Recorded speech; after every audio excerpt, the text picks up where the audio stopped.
You're listening to the Play Therapy Podcast with Dr. Brenna Hicks, your source for centered and focused play therapy coaching. Hi, I'm Dr. Brenna Hicks, the Kid Counselor. This is the Play Therapy Podcast, where you get a masterclass in child-centered play therapy and practical support and application for your work with children and their families. In today's episode, I would like to provide some clarity on reflecting feelings in limit setting. So I know that's complicated, but I realized that sometimes when we think about reflecting feelings, we think about reflecting cognitions, which I'll dive into that a little bit. But then also when we move into ACT of limits, we most often are reflecting something else other than an emotion.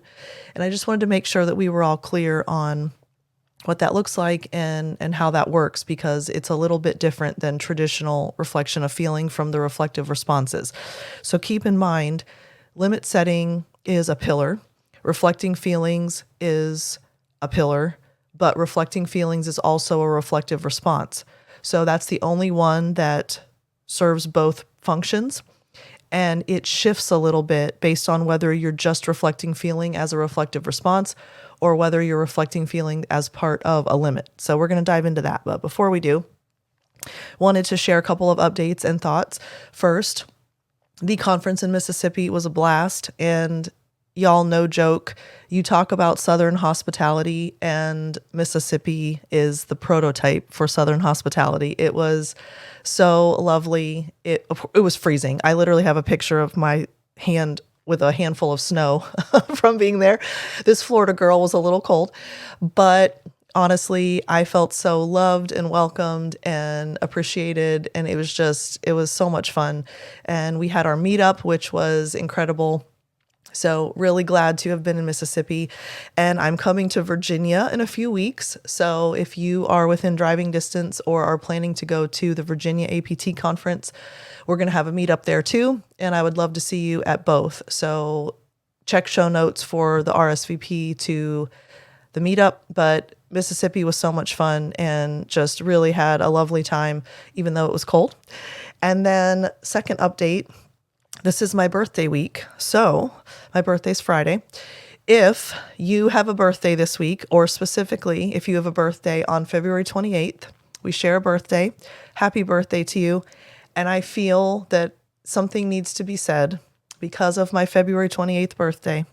If you are a leapling and you celebrate on February 28th because you only have a birthday every 4 years, here's to you.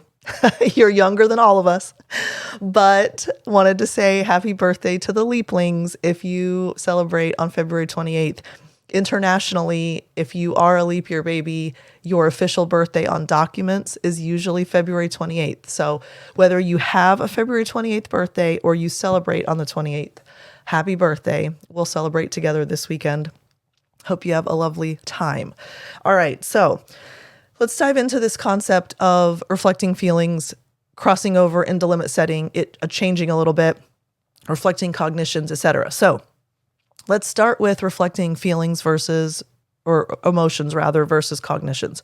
So here's what happens. Often parents and often therapists will, because we are logical and cognitive and intellectual beings, we identify the cognition when we try to acknowledge something. So child is experiencing an emotion because of a scenario, and our adult brain ends up saying, you are hoping to do that, for example. Okay, that's a reflection of cognition. That is not an emotion.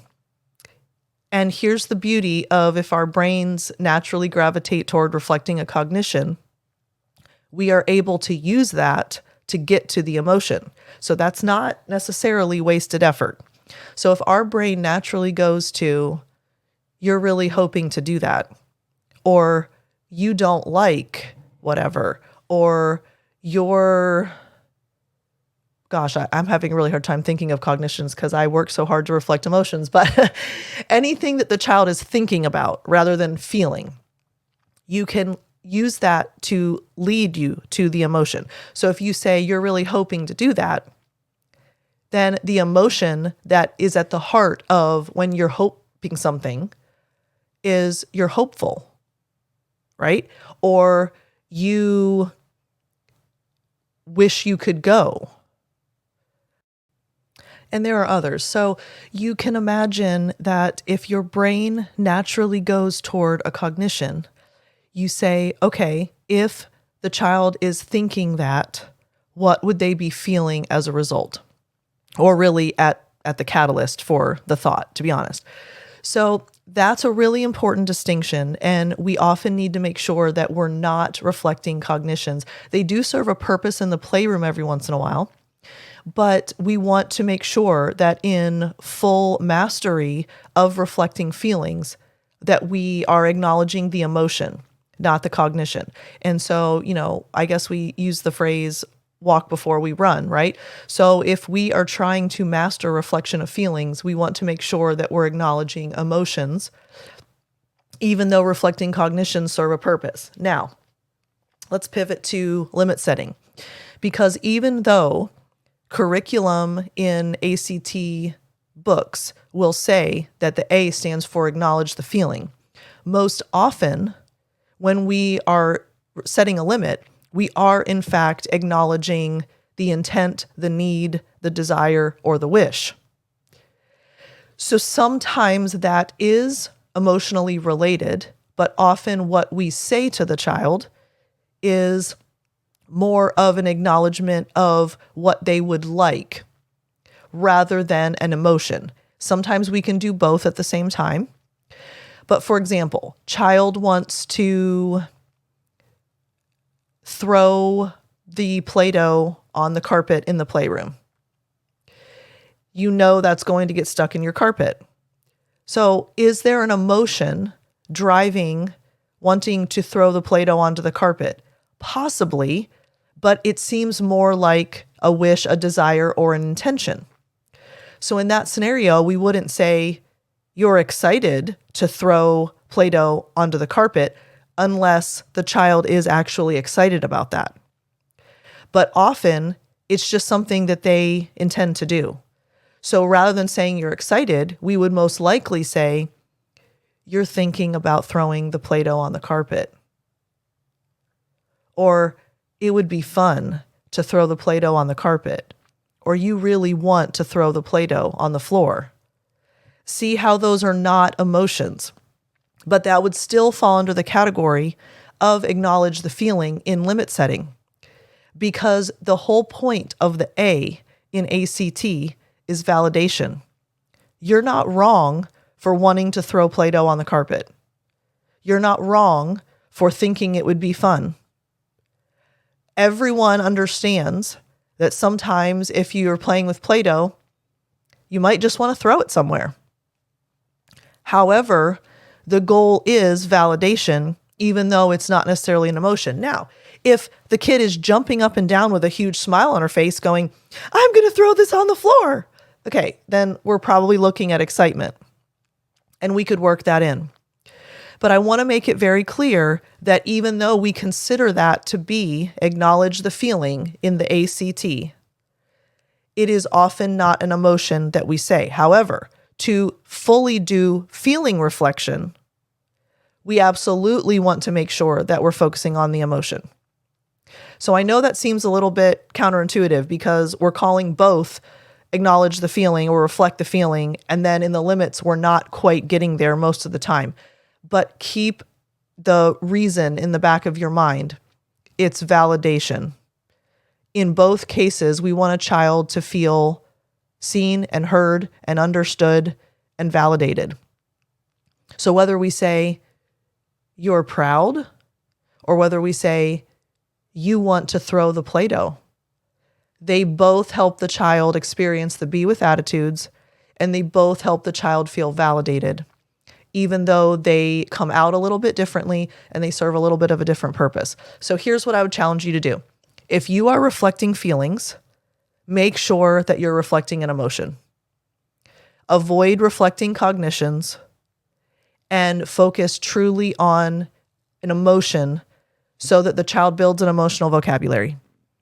That's why there's crossover with the reflecting feelings skill. Because when you do it just to reflect feelings as a reflective response, it builds an emotional vocabulary. When you do it as part of limits, it helps the child feel heard. It's functioning in different outcomes. And then if you're going to set limits, you can address the need, the desire, the intention, the wish, because that is a lead-in to the neutral limit.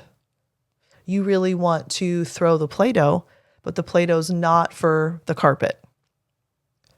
See, now that's saying, hey, here's what is the boundary, even though I get it that you want to. Versus you're proud helps a child connect emotional IQ, emotional vocabulary, and somatic and experience to an emotion. All right. So I hope that helps make sense of that for you.